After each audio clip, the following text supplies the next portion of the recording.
हर हर महादेव। सावन मास आने वाला है और बहुत लोग इस प्रकार की गलती करेंगे, शायद आपसे भी ये गलती हो जाए, इसलिए आज हम आपको सावधान करने आए। आपको भूलकर भी ये गलती सावन मास में नहीं करनी है। बहुत लोग क्या करते हैं कि मंदिर में बाबा पे जल चढ़ाने जाते हैं तो मंदिर का लोटा यूज करते हैं। मंदिर का लोटा लिया, जल चढ़ाया, वहीं पे रख लिया और वापस घर आ गए, कोई फल नहीं मिलेगा, खाली रह जाओगे। इसलिए आपको ये गलती नहीं करनी है। पहली गलती, आपको क्या करना है, तांबे का लोटा अपने घर से ले जाना है, उसमें थोड़ा गंगा जल मिलाइए, शुद्ध जल मिलाइए, थोड़े पुष्प मिलाइए, हल्दी मिलाइए, थोड़ी कुशा मिलाइए, फिर जाइए और एक धारा से ही बाबा पे आपको जल चढ़ाना है, केवल एक धारा से। उसके बाद थोड़ा सा जल उसमें बचाइए, थोड़ा सा जो जल आपने चढ़ाया है वहां से थोड़ा जल लीजिए और अपने घर में आकर के उस जल का आपको छिड़काव करना है। प्रत्येक कमरे में, हर जगह उस जल का आप छिड़काव करिए। आपके घर के जितने भी कलेश हैं सब दूर हो जाएंगे। बनते बनते काम बिगड़ जाते हैं, वो भी ठीक हो जाएंगे। शंकर जी की कृपा आपके ऊपर हो जाएगी। और देखिए, बहुत लोग के घर में बहुत कई प्रकार से लंबे टाइम से बीमार चल रहे कोई सदस्य होते हैं या कोई बीमारी है किसी के घर में, तो ऐसे लोगों को एक लोटे जल में इत्र मिलाना है और बाबा का अभिषेक करना है। आप पंडित जी के द्वारा भी करवा सकते हो या आप हमको बुलवाकर भी अपने घर में मंदिर में अभिषेक करवा सकते हो, अथवा अपने नाम से आप हमारे द्वारा अभिषेक करवा सकते हैं। इसकी जानकारी आपको व्हाट्सएप से करना पड़ेगी, नंबर आपको प्राप्त हो जाएगा।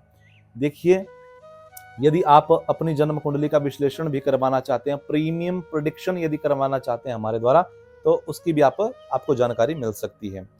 बहुत लोगों के यहाँ जो रोगी हैं बहुत लंबे टाइम से, तो उनको ये कार्य जरूर करना है। यदि आपके घर में इस प्रकार की कोई समस्या चल रही है, लंबे टाइम से कोई बीमार है, तो इत्र लीजिए और उससे बाबा का अभिषेक करिए जल में मिला करके, ठीक है।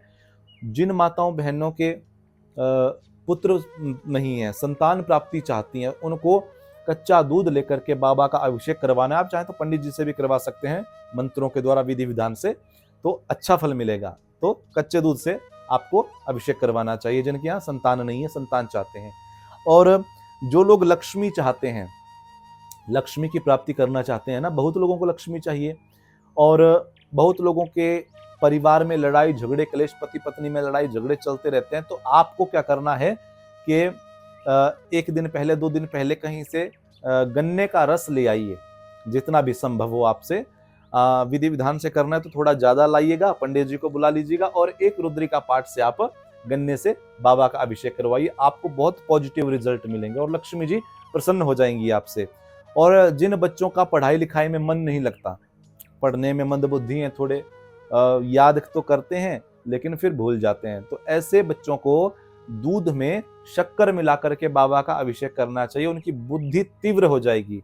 इस प्रकार की बहुत सारी चीजें होती हैं जो बाबा पे चढ़ाई जाती है और उन वस्तुओं का अलग अलग फल मिलता है। आपकी जो भी समस्या रहेगी उस के अकॉर्डिंग वही वस्तु आपको भोले बाबा पे अर्पित करनी है। और एक सवाल और आता है कि शिवलिंग पर यदि कुछ चीज चढ़ाई हुई है, क्या उसको ग्रहण किया जा सकता है? जी बिल्कुल भी नहीं। क्यों? 12 ज्योतिर्लिंग जो हैं उन पर यदि कोई वस्तु चढ़ाई गई है तो वो वस्तु आप ग्रहण कर सकते हैं, वो ग्राह्य है, वो प्रसाद के रूप में ली जा सकती है। लेकिन इसके अतिरिक्त नर्मदेश्वर शिवलिंग जो है उन पर चढ़ाया हुआ वो भी आप ग्रहण कर सकते हैं। लेकिन इसके अतिरिक्त किसी अन्य धातु के शिवलिंग है, कहीं दूसरी जगह के कोई शिवलिंग है जहां पर मंदिर में प्राण प्रतिष्ठा की हुई है, वहां पर चंडालेश्वर का वो भाग हो जाता है। यदि मान लीजिए आपने सेब किसी मंदिर में शिवलिंग पर चढ़ाया तो उसको आप ग्रहण नहीं कर सकते। लेकिन 12 ज्योतिर्लिंग में से किसी एक ज्योतिर्लिंग में जाकर पे कोई चीज वस्तु चढ़ी हुई है तो उसको ग्रहण किया जा सकता है, ऐसा शिव महापुराण में लिखा हुआ है। हर हर महादेव। और इस जानकारी को सभी तक शेयर अवश्य करिएगा।